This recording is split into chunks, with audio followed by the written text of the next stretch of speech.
and one other. I'm sorry, I think Feinstein was one other. Was that yes, correct? Yes, Feinstein and one other, one Republican, one Democrat. And on top of all this, that was in the Asia Times and then in Reuters. But on top of that, we have all this talk about how there's going to be terrorism here and the military is going to be policing the American people. Do you ever question, what's behind this terrorism and how it's been used to take our liberties?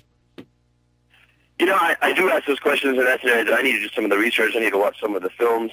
I am familiar with just the Norwoods, Operation Norwoods. Oh, you've heard of Operation Northwoods?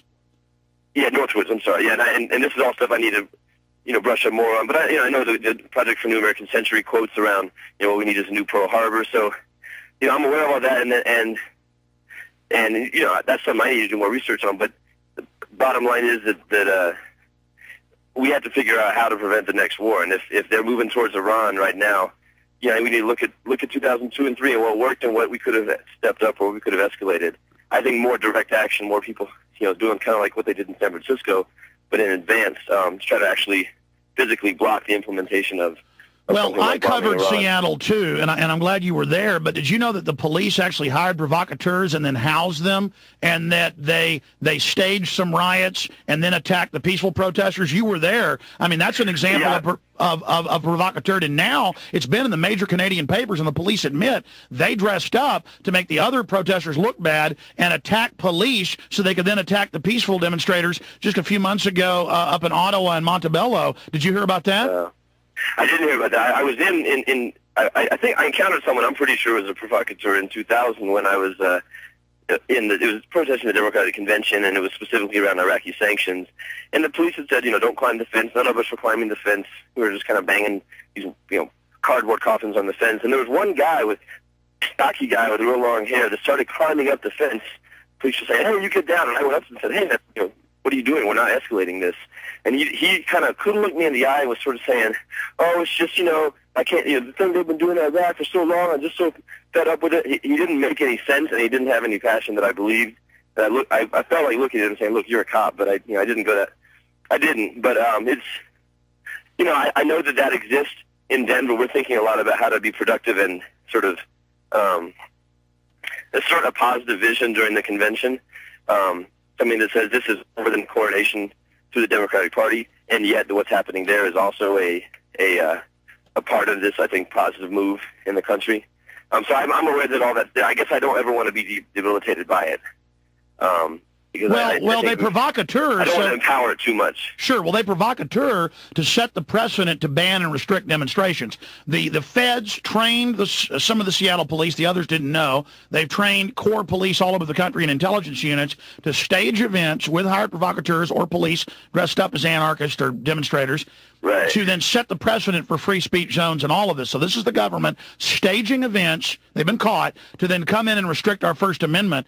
And that's the essence of government-sponsored terror, or the essence of provocateur actions.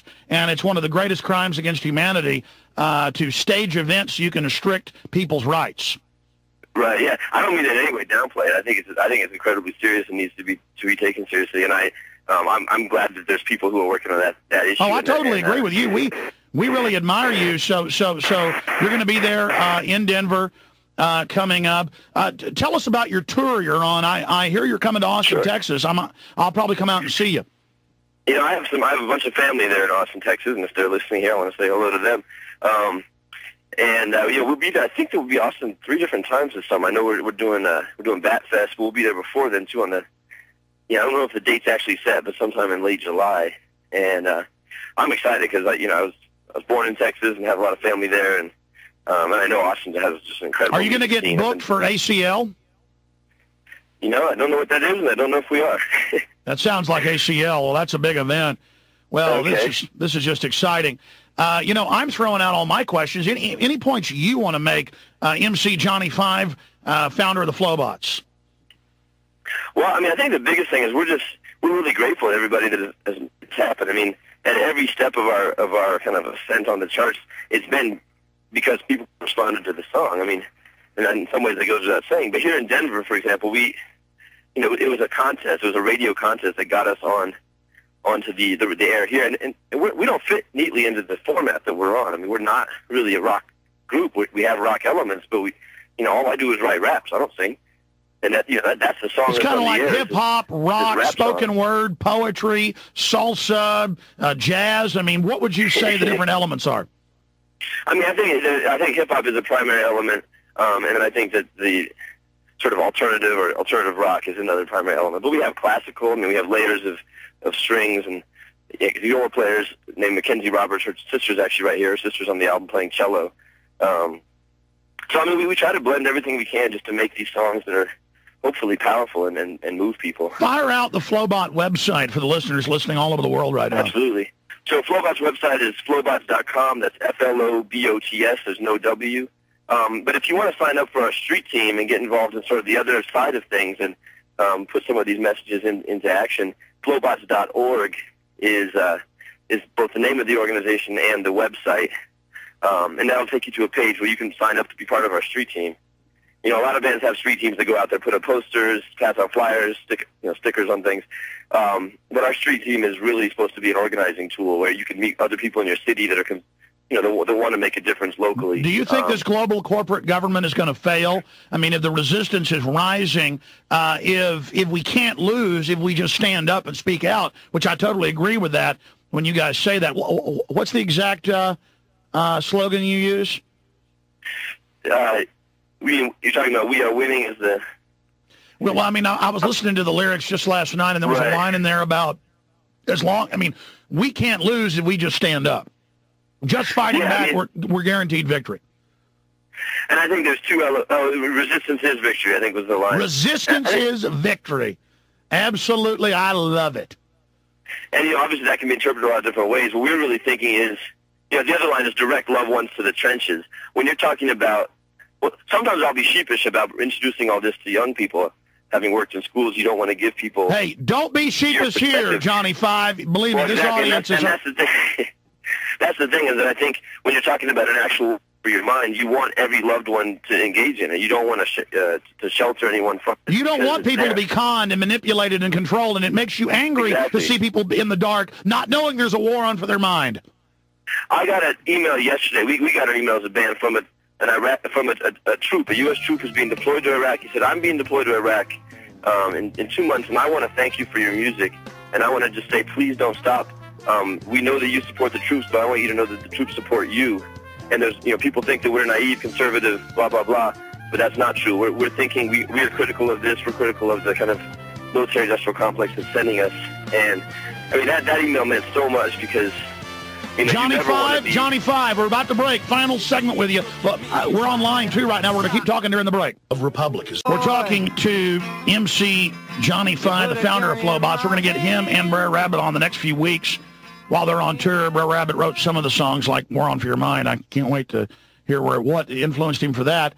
But I'm excited to know that you have heard of Infowars.com, and it's just, again, to see this exploding. How old are you, MC Johnny Five? Actually, Brer Rabbit just pulled up if you wanted to ask him that question. Sure. Sure, let's go over and talk to Brer Rabbit right now. Yeah, let me have the phone over here. This is Brer Rabbit. I love it, ladies and gentlemen. Hey, how's it going? Hey, Brer Rabbit, this is Alex Jones. I'm really a big fan of your art, your work. Oh, well, thank you very much. Listen, with songs like There's a War On For Your Mind and titles like that, and Rising and, We Are Winning, and what's the other term? Resistance is victory? Yes. Where did you develop this nomenclature, these ideas? Because this is near and dear to my heart, what you're saying and doing. I mean, it's of the same stream. Oh, well, thank you very much. A lot of it was just like a combination of kind of using old slogans from actual like propaganda posters from World War I and World War II. And the other bit was like taking sound bites and stuff that we actually encounter in the media and trying to turn them back towards people making choices as opposed to being told what to do. Amazing. So it's kind of like a counter-propaganda. Yeah. Johnny Five was telling me he'd heard of Infowars.com. Have you heard of Infowars.com? I'm sorry, what was that? Heard of who? So you haven't heard of Infowars.com? Yes, I have. I just couldn't hear you. Oh, okay. Okay, I was just curious because no, I'm glad, but I was wondering because that's the slogan of my website Infowars.com is there's a war on for your mind, and that's where I actually got that was from a World War I poster, which was admitting. So I guess we all get it from the same place, which was explaining, hey, troops, don't think about what the enemy's saying. There's a war on for your mind, and everybody should apply that. So is that what you're doing?